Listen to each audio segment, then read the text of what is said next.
अब कैसा फील कर रही हो? वो उसके सामने खड़ा था और उससे सवाल कर रहा था। वो मुकम्मल होश में आ चुकी थी। तुमने मुझ पर अटैक किया? वो फुंकारी। उसका सांस फूल गया था। वो बड़ी दिलचस्पी से चेहरे पर चिढ़ाने वाली मुस्कुराहट लिए उसे देख रहा था। हाँ किया, क्योंकि ये मेरा इलाका है। खैर शुक्र करो तुम्हें ऊपर नहीं पहुंचाया। वो लापरवाही से बोला। दोबारा कभी भी मेरे साथ ऐसा मत करना।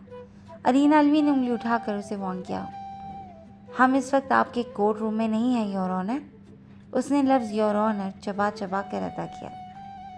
ये मेरा इलाका है और यहाँ मेरे वसूल चलते हैं। आप इसे अपना कोर्ट रूम समझने की गलती मत करना।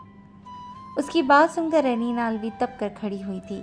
उसने कड़ा सा जवाब देने के लिए मुंह खोला ही था कि फिर से कमज़ोरी और नकाहत की वजह से उसकी आंखों के आगे अंधेरा छा गया।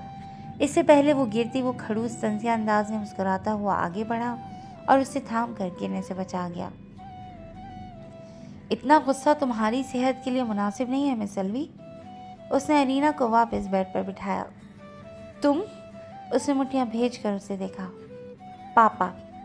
एक छोटा सा 5 साल का क्यूट सा गोल मटोल बच्चा दरवाज़ा खोलकर अंदर दाखिल हुआ। उसने काफ़ी बड़े साइज़ की टी शर्ट जो उसके घुटनों से नीचे आ रही थी और निकर पहन रखा था।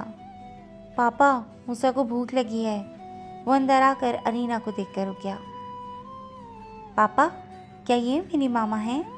अब वो बड़े इश्तियाक से अरीना को देखते हुए सवाल कर रहा था, जबकि अरीना अलवी का चेहरा इस बच्चे की फजूल गोई पर तप उठा था।